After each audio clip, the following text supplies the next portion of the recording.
Ini lagi materi.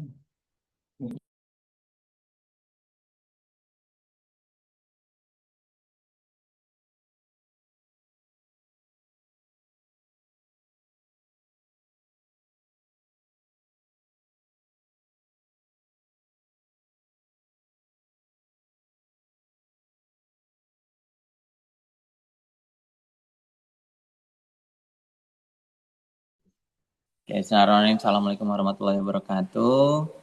Selamat siang. Perkenalkan kami dari kelompok 4 yang akan mempresentasikan MPI dari matkul MPI dengan judul efektivitas penggunaan gelombang mikro dengan magnetron guna pembasmian Simex Lacterius atau sebuah kutu busuk yang resisten dengan insektisida dengan metode FTIR dan ISR.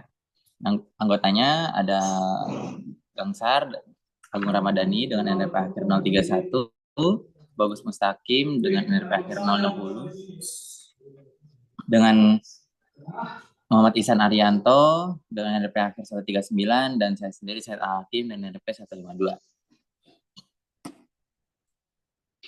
Dan untuk pertama bab 1 adalah pendahuluan. Nah, pendahuluan dari Simex Lacterius sendiri atau kutu busuk akhir-akhir ini menjadi wabah yang cukup terkenal di Amerika dan Eropa, yaitu mewabahnya sebuah kutu busuk ini menjadi concern kepada umat manusia untuk lebih concern lagi terhadap kebersihan yang sudah merajalela bahkan sampai tingkat yang sudah mengganggu. Nah, untuk sekarang ini banyak sekali kutu busuk yang sudah resisten terhadap insektisida. Jadi ketika sudah dari pemberian pembasmian insektisida terhadap kutu busuk ini mengalami evolusi yang membuat kutu busuk ini resisten terhadap insektisida. Nah, salah satu usulan kami adalah yaitu merubah metode pembasmiannya dari menggunakan insektisida menggunakan insektisida dari bahan kimia kita menggunakan bahan fisika, yaitu menggunakan gelombang, terkhusus gelombang mikro yang menyerang molekul air atau H2O.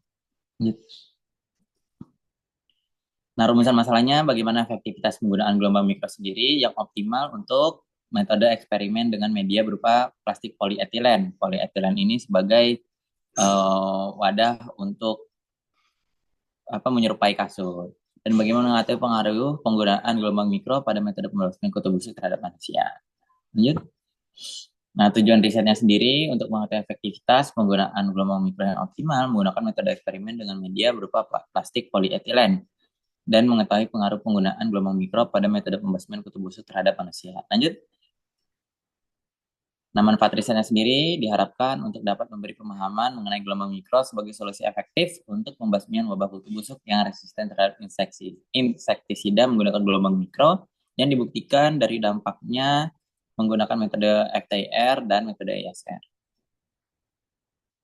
Nah, urgensi risetnya adalah untuk menangani kerugian yang ditimbulkan oleh wabah kutu busuk sendiri, baik secara finansial maupun kesehatan. Selain itu, penggunaan insektisida seringkali menimbulkan masalah kesehatan di masyarakat, sehingga perlu adanya metode pembasmian kutu busuk yang efektif dan aman dengan manfaat gelombang mikro. Nah, temuan yang ditargetkan sendiri adalah temuan-temuan berupa data daya magnetron dan namanya waktu yang dibutuhkan gelombang mikro untuk membunuh sebuah kutu busuk. Selain itu, dari data tersebut nantinya akan diketahui skala energi yang paling efektif digunakan dalam pembasmian kutu busuk. Nah, kontribusi riset sendiri itu ada pada metode lanjutan untuk pembasmian kutu busuk yang resisten terhadap insektisida dan sudah menjangkit lebih dari beberapa negara menggunakan penerapan fisika yaitu gelombang mikro. Nah, adapun luaran risetnya ini adalah laporan kemajuan, akhir, artikel ilmiah, dan publikasi riset pada akun sosial media Instagram. Lanjut.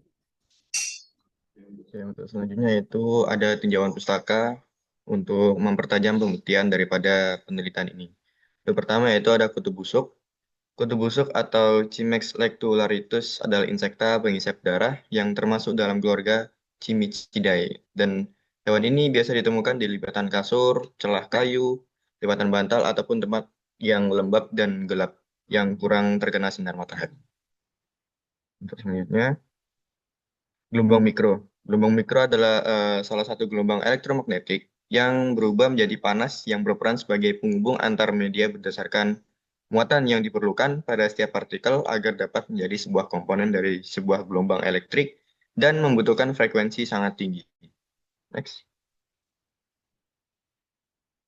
Selanjutnya ada magnetron, yaitu tabung elektron bertipe dioda, salah satu osilator penghasil microwave, dan syarat magnetron ini dapat beroperasi, yaitu pada anoda diperlukan tegangan DC positif tinggi yang relatif terhadap katoda. Next. Selanjutnya ada survival rate atau nilai kelangsungan hidup yang merupakan presentase perbandingan antara jumlah organisme yang hidup pada akhir periode pemeliharaan dengan jumlah organisme yang hidup pada awal periode pemeliharaan. Next. Adapun perhitungan survival rate yaitu SR sama dengan NT per N0 kali 100% dengan SR sama dengan presentase kelangsungan hidup, NT sama dengan jumlah kutu busuk yang masih hidup, dan N0 adalah jumlah kutu busuk sebelum perlakuan. Nah, ada juga penelitian terdahulu sebagai kalibrator atau pembanding untuk penelitian ini, yaitu yang pertama adalah aplikasi energi gelombang mikro untuk pengendalian hama gudang Araecerus fasciculatus dalam kurung Degir pada biji kakao oleh Hartulistioso pada tahun 2018. Dan yang kedua yaitu aplikasi energi gelombang mikro untuk pengendalian hama kutu busuk yang ditulis oleh Tirpak pada tahun 2016. Oke, untuk selanjutnya terdapat metodologi yang kami gunakan. Di sini diagram alir agar mempermudah persingkat langkah kerja yang kami gunakan, yaitu memulai dan menyiapkan alat dan bahan, pengujian FDIR, lalu selanjutnya pengujian mikroskopis, dan lalu melakukan perhitungan daya dan frekuensi gelombang, selanjutnya menguji gelombang, dan juga pengujian ESR, lalu terakhir pengujian secara mikroskopis. Oke. Nah, untuk waktu dan tempat yang untuk dilaksanakan penelitian ini, kami melaksanakan di instrumentasi elektronika di Departemen Fisika, yaitu di kampus Institut Teknologi 10 November Surabaya, dengan direncanakan waktu pengerjaan secara efektif selama 4 bulan secara full luring atau offline dengan mematuhi standar keselamatan dalam laboratorium. Lalu alat bahan yang kami gunakan di sini pada penelitian kali ini berupa satu buah oven microwave dan magnetron yang dapat diubah nilai daya dan nilai frekuensi gelombangnya. Lalu ada wadah plastik, solder, dan trafo sebesar 3000 volt untuk supply magnet materialnya. Lalu bahan yang digunakan pada penelitian ini ada dua, yaitu yang pertama kutu busuk sebagai objek yang akan diteliti, dan selanjutnya sebuah kapas sintesis sebagai media kasur spring bed, dan 4 larutan insektisida seperti deltametrin, imidacloprid, asetamiprid, dan larutan solvent, dan kelinci hidup untuk pakan kutu busuk.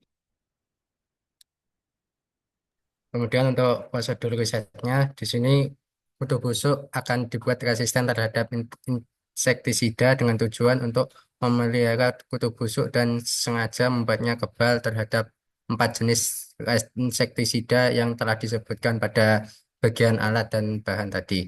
Kemudian kutu busuk disuntik secara rutin dengan larutan insektisida hingga mereka mampu bertahan hidup dan kebal terhadap efek samping dari insektisidanya tadi. Kemudian metode gelombang mikro tersebut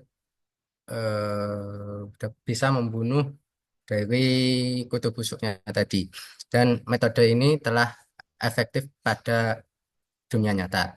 Kemudian untuk menentukan seberapa besar daya yang dibutuhkan untuk menggunakan gelombang mikro untuk membunuh si kutu busuknya tadi, diperlukannya untuk memahami DNA molekul dari kutu busuk menggunakan FTIR spektroskopi. Nah, ini fungsinya untuk mengetahui komposisi kimia dan molekul spesifik dari kutu busuk sebelum diberi perlakuan. Nah, data tersebut untuk mengkalkulasi atau menentukan daya dan frekuensi gelombang mikro yang paling tepat dan efisien untuk menghancurkan target, yakni si kutu busuknya tadi, tanpa membuang terlalu banyak energi. Next. Kemudian Eh, dalam prosedurnya ini menggunakan alat yang namanya Electron Spin Resonance atau ISR. Nah, di sini untuk menentukan efektivitas dan mengukur gangguan dalam internal yang disebabkan oleh gangguan gelombang mikro terhadap eh, si struktur molekul dari kutu busuknya tadi. Kemudian setelah ditembak gelombang mikro, kemudian menggunakan metode ISR untuk melihat aktivitas elektron di dalam tubuh kutu busuk. Nah, selain itu, di sini juga memperhitungkan keamanan bagi manusia atau kadar toksisitas untuk memastikan bahwa penggunaan gelombang mikro tersebut dalam membasmi kutu busuk aman dan tidak membahayakan manusia. Sekian yang bisa dapat kami sampaikan. Terima kasih. Stop aja kamu. Udah di ini di